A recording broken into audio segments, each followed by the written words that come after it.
Hello, good evening, everyone. I'm Dr. Navdeep.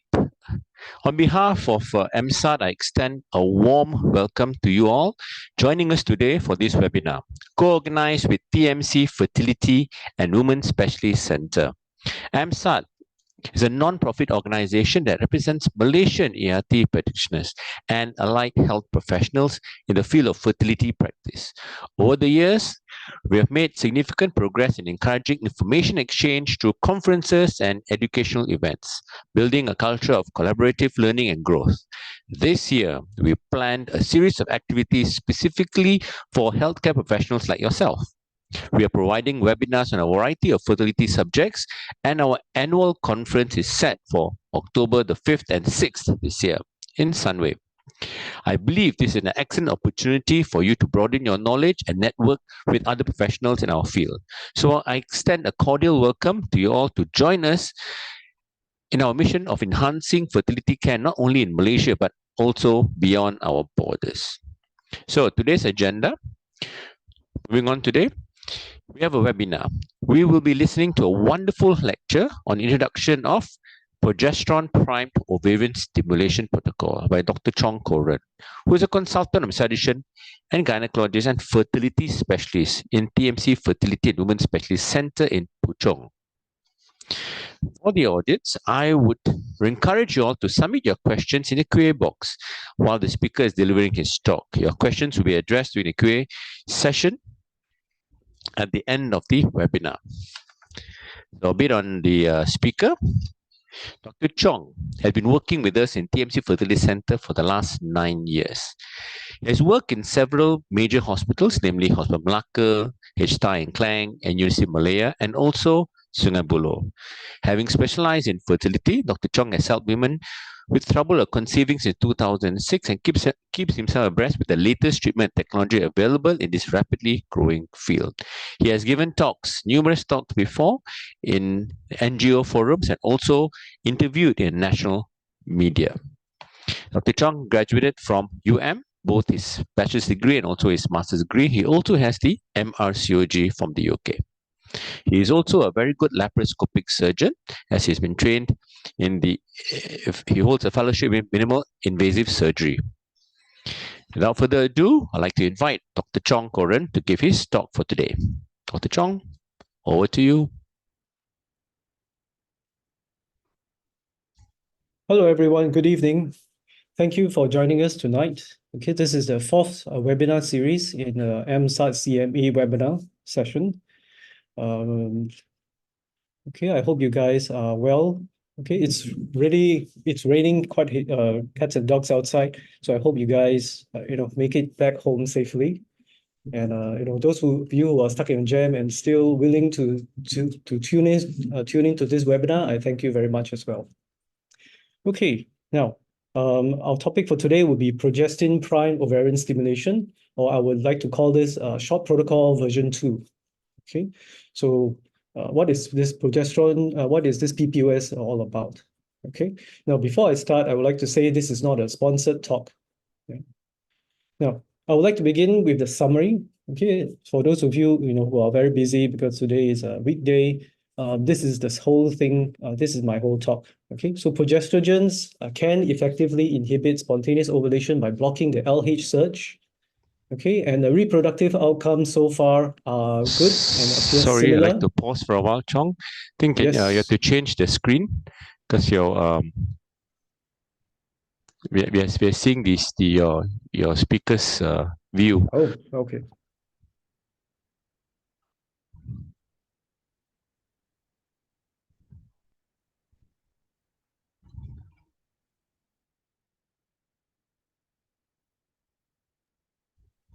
How's this? Yeah. Is this better? Great, excellent, thank you. Okay.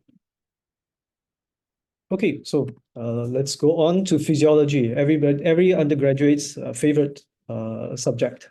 Okay, now the role of pituitary, the pituitary and ovarian cycle is pretty much established.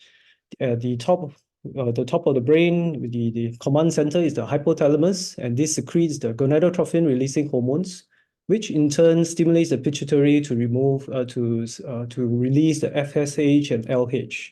This in turn gives us our estrogen and progesterone. Both the estrogen and progesterone will have a negative and positive feedback mechanism to the pituitary depending on the timing, depending on the dose. Right. Now, for those of us who deal with IVF or controlled ovulation stimulation, the main crux of our treatment is preventing the LH surge. So if you look at the oldest stimulation, which is the long agonist protocol, the pituitary downregulation starts 2 or 3 weeks prior to the actual stimulation itself.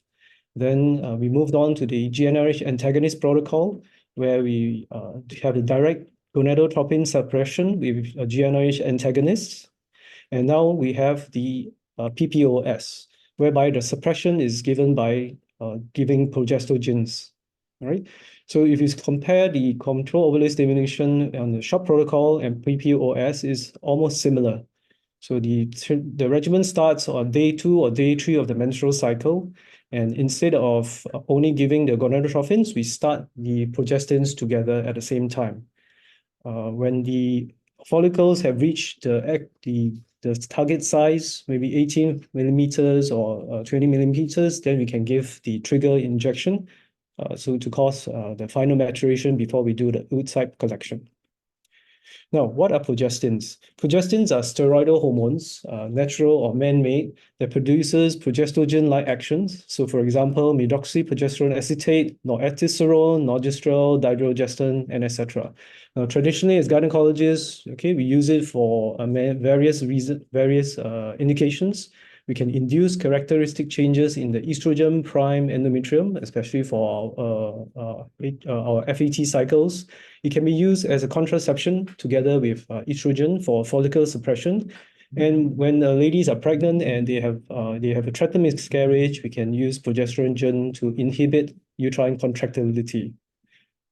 Now, the exact mechanism of how progestogen works are not really completely understood. Okay, the progestogen action may be synergistic or antagonistic to estrogen, and depending on the hormonal ratio, depending on the timing and duration of the exposure.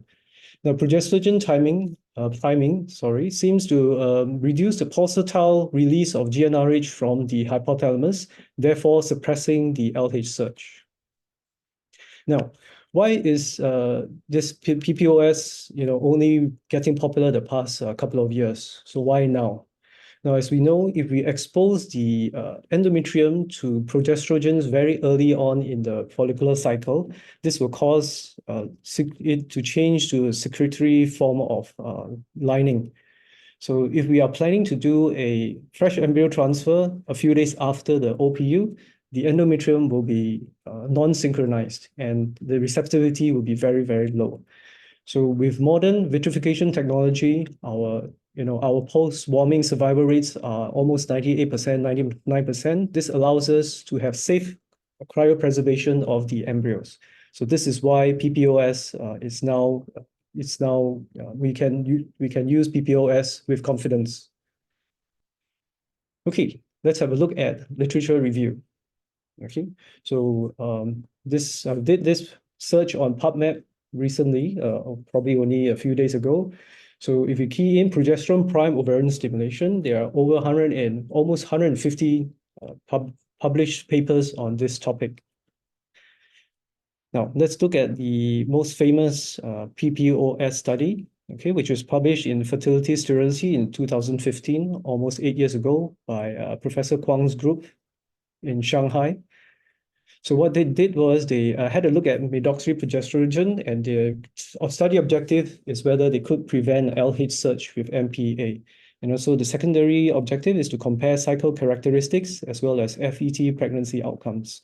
So this was a prospective control study involving 300 IVF patients, and the control group was the antagonist group.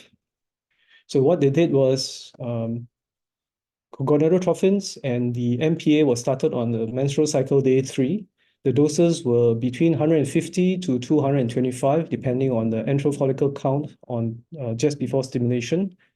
And ultrasound and blood markers, serum markers are done every 4 to 5 days. The trigger criteria was 3 follicles more than 18 millimeters in size, with triptorelin as well as low dose of HCG. So the results showed that in the study group, the oocyte collected was 9.9 versus 9 in the control group. There was one incidence of premature LH surge in the study group, which is the PPOS group. Okay. Clinical pregnancy rates were similar, 40-odd% in both categories, and the live birth rates were slightly higher in the PPOS group. Okay. Now, other things that the authors wanted us to pay attention is the HMG, the stimulation duration was slightly longer in the PPOS group, so 9 days versus 8 days. And the dose of the human menopausal gonadotropin use was slightly higher in the PPOS group as well.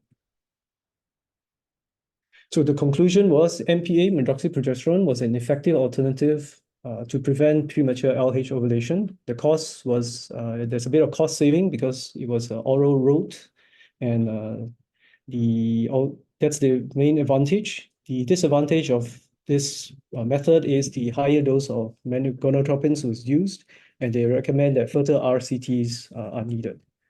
Now, not to be outdone, Zhu and Professor Zhu also published similar results, similar study on PPOS in the same year, but instead of using MPA, they use utrogestan or micronized vaginal progestrogens. So this test was a retrospective study on 370 IVF patients, and the protocol is similar. They started stimulation on the 3rd day of the menstrual cycle together with utrogestan. They used 100 milligrams a day. Okay. Trigger was on when the three follicles reached 18 millimeters in size with triptorelin and HCG 3000. So the results are almost similar. The HMG dose was slightly higher in the utrogestan group. Okay, the number of oocytes retrieved as well as the number of embryos frozen were similar, both groups. Clinical pregnancy rates was above 50%, and the ongoing pregnancy rate slightly higher for PPOS. Okay, so the authors mentioned that they did a study previously where they found that there was premature LH surge when the utrogestan was started a bit late, when they started it after the leading follicle were above 10 millimeters in size. And they noted that the serum progesterone levels was a bit higher in the PPOS group, despite having no evidence of luteinized cysts. So since then, the floodgates have opened, and various groups have come up with their own PPOS studies using various combinations of progestogens as well as the doses. Some used it for PPOS groups, some use it for low responders. Okay, some use MPA at different levels. Some compared the progesterones with each other. All right. So the next question is which progestogen is better. All right. So the majority of the earlier studies were done on MPA, medroxyprogesterone acetate at 10 milligrams a day. Now, these authors noted that there's a bit of slightly higher pituitary suppression, therefore requiring longer days of stimulation and a slightly higher dose of gonadotrophins.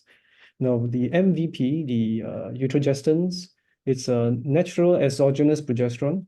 So this may interfere with the serum progesterone levels if you're monitoring, looking for a premature luteinization, because it artificially elevates the serum progesterone levels.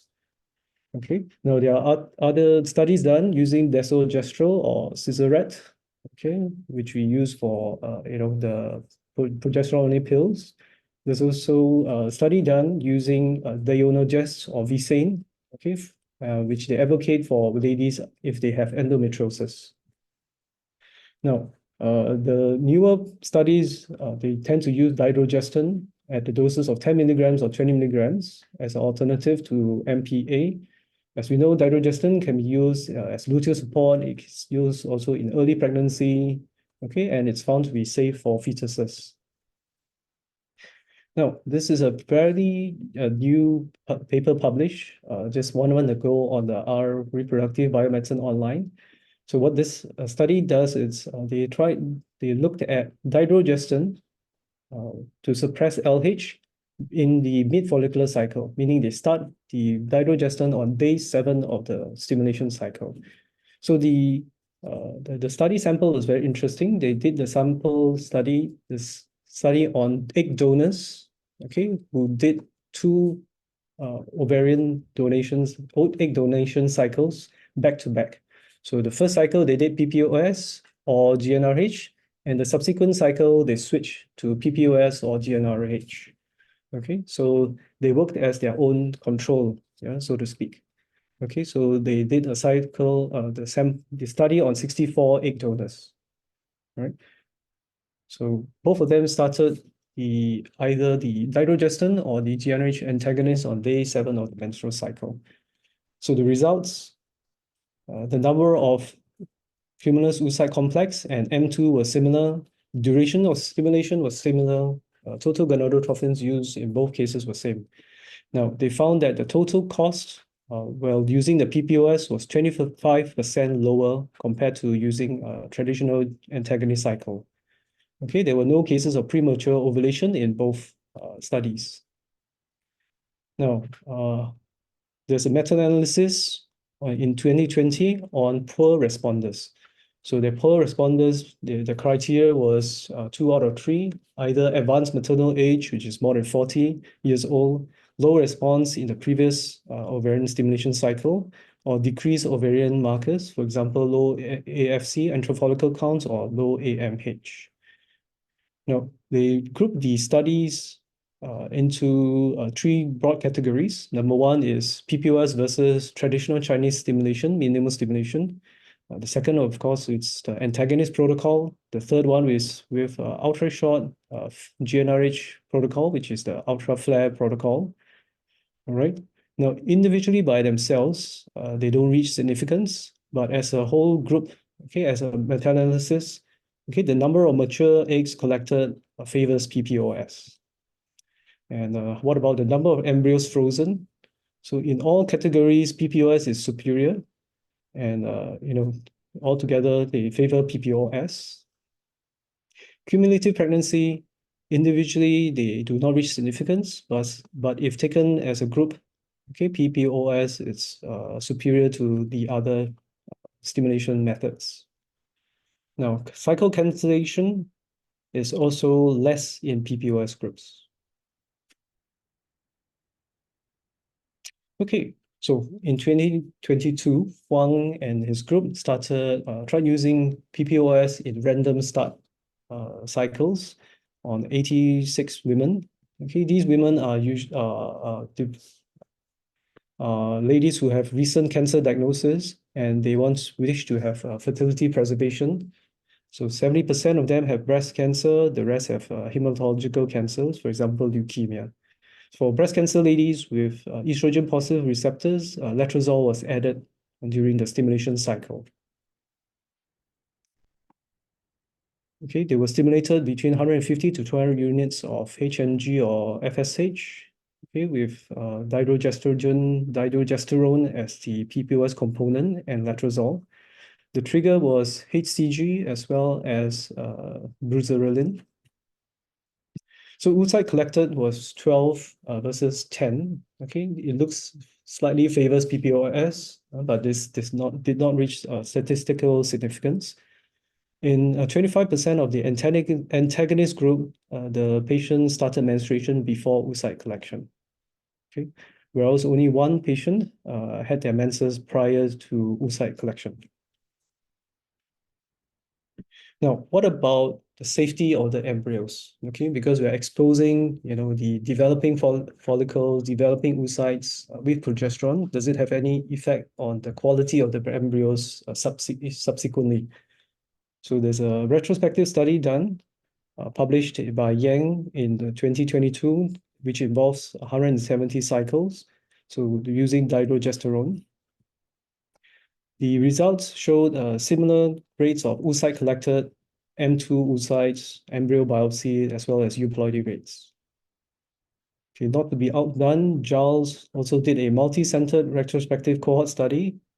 Well, the actual PPOS group is only about 200 patients, okay? And similar, okay? Mature oocytes, biopsy embryos, euploidy rates, ongoing pregnancy rates were similar. They noted that the miscarriage rates were slightly lower in the PPS group, 10% versus 14%. Now, ultimately, what we want is the neonatal outcomes. Okay, whether this will have any negative effect on the children born via a PPOS cycle. Okay, so in 2019, Huang's group published a retrospective cohort study on 3,500 live-born infants. So in this study, PPOS made out about 40% of the sample size. Okay, they looked at singletons and twins, so similar rates of preterm births, low birth weights, SGA, LGA, and neonatal deaths. Major congenital malformations were almost equal in both groups. Okay, in 2022, they looked at PPOS cycles using MPA, dihydrogesterone, and utrogestin. So this sample size looks at 15,000 infants born via PPOS cycles. So as you can see, the Chinese group, they are really advanced using PPOS. Okay, they've started PPOS since 2015 or even earlier. So they have, probably now almost 20,000 live birth infants, born with PPOS cycles. Okay, so malformations was 2% in both groups. And similar rates of low birth weight, preterm delivery, and congenital malformations. Now, I would like to share a bit about TMC group's experience using PPOS. Okay, so over the past almost 2 years, we had a total of 139 cycles using PPOS. So the initial initial cycles were using MPA, and then we slowly sort of turned to dihydrogesterone. Okay, there's a very odd utrogestin study there. This was probably an experiment. Okay. Now, the average age of our ladies were about 35 years old. Okay, we can see in the chart the total days of stimulation, 10 days on average, and oocytes retrieved was 11, and mature oocytes number at 9. Okay, there were 12 ladies who did egg freezing, and on average, we managed to freeze 8 eggs. Okay, the egg number frozen is a bit low because our patients are on average above 35 years old. Right, so day 3 and day 5 frozen embryos, about 3 to 4 embryos on average. Okay, so pros and cons, right? So we have look at the evidence. Okay, we seem to have some similar number of oocytes, mature embryos, and euploidy rates. Okay, we have similar clinical pregnancy rates as compared to the conventional stimulation cycles. We have lower costs. We are looking at lower costs, at least in the stimulation cycle. Okay, this is flexible. It can be done in luteal start, random start. Okay, can be used in the luteal stimulation. And I would say this is quite ideal for ladies who are going for fertility preservation, either due to social reasons or the recent cancer diagnosis. And for high responders, where we are going to freeze the embryos anyway, we can consider PPOS as well. And of course, couples who are planning to do PGTA case, we also can consider doing PPOS. Now, overall, especially for patients who have a needle phobia, okay, PPOS can reduce at least 4 or 5 extra needles.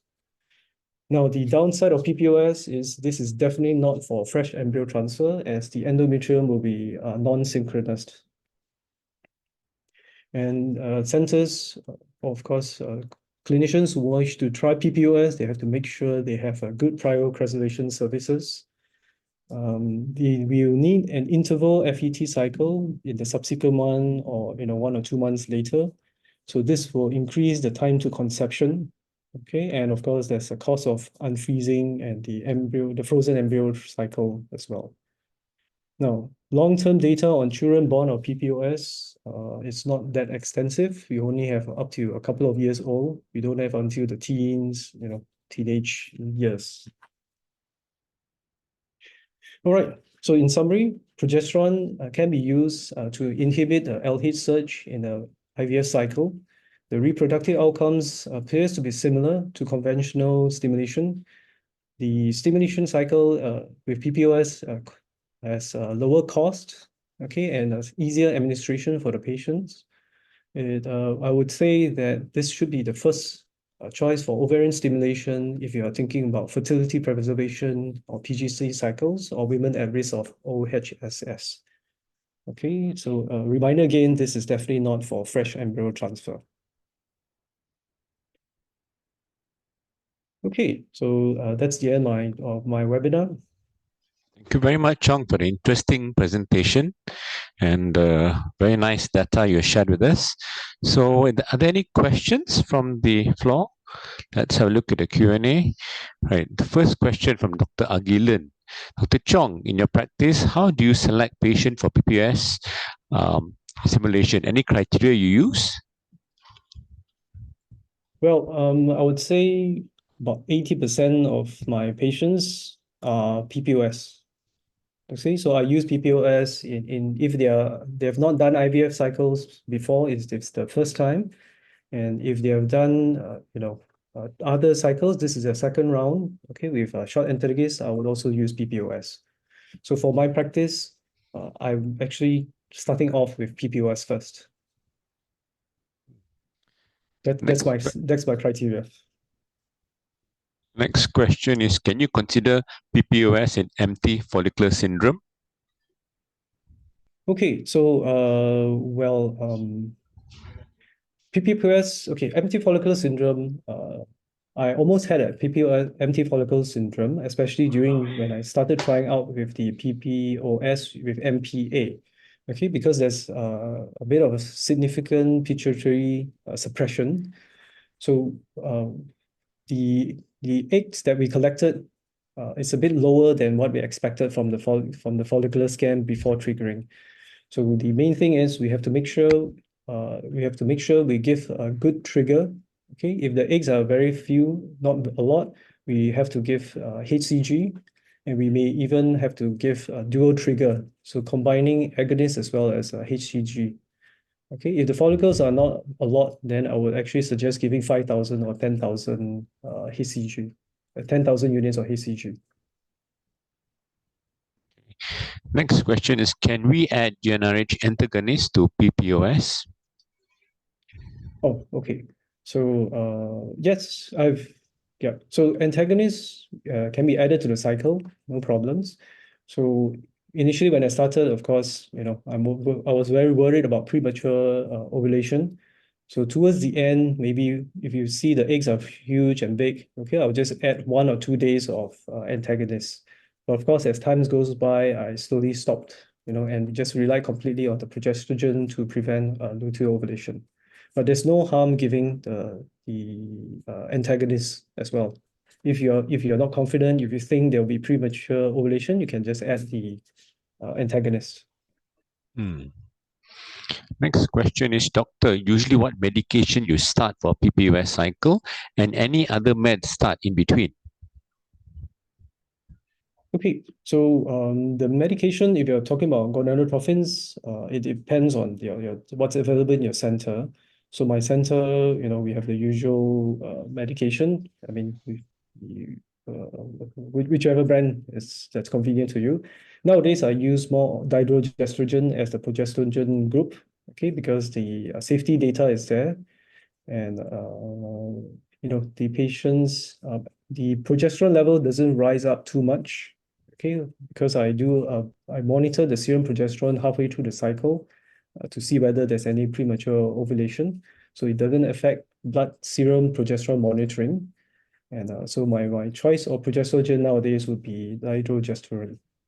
Okay, halfway through, of course, when we do like similar IVF cycles, we have to look at them day 5 or day 6 of stimulation to see whether our gonadotropins are working well or not.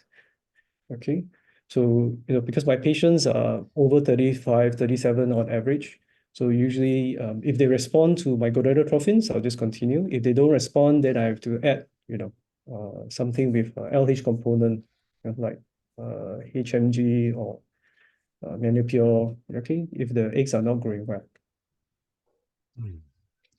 Next question is, what dose of dihydrogesterone you start with in your practice?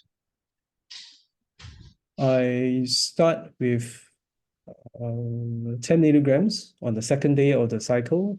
And when I scan them on day 5 or day 6, okay, when the eggs reaches about 12 mm, then I'll increase it to 20 milligrams. So it's sort of like a step up, right?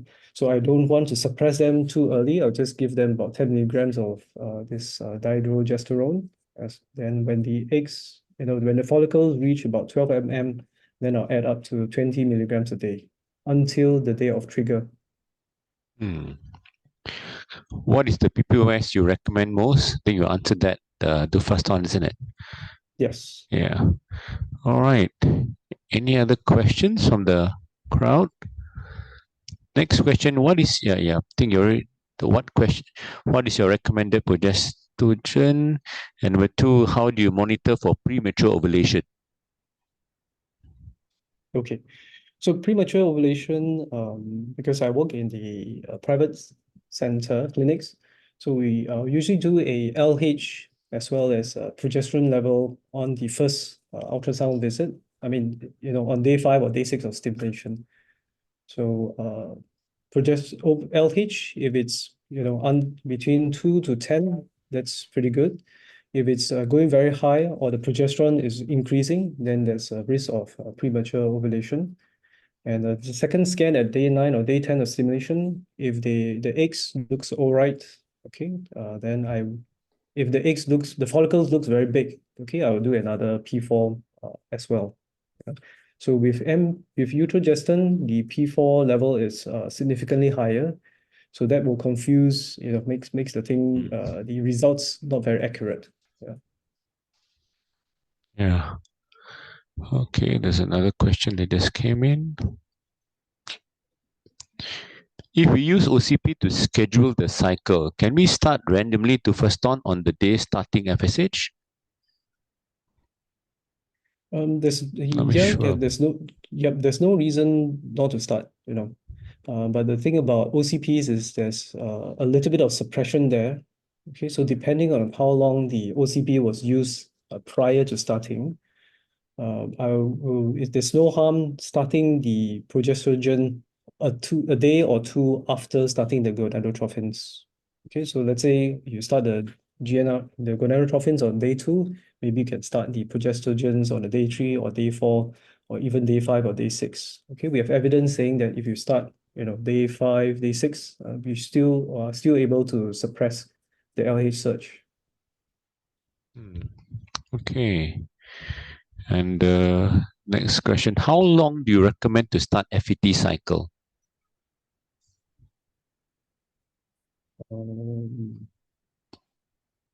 So the question means how many Yeah, how many I think the interval interval was it? between your Oh, OPU and interval. your FET cycle.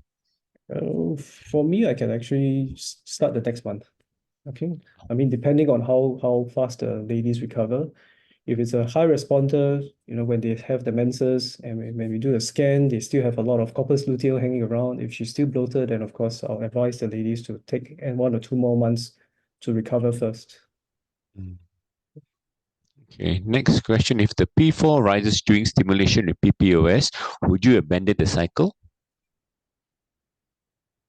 Okay, so this is tricky. Depends on the P4 rising. Is it during day 5, day 6, or is it during when we want to trigger? Okay, day 9, day 10. Of course, the P4 may go up due to the progestogens itself.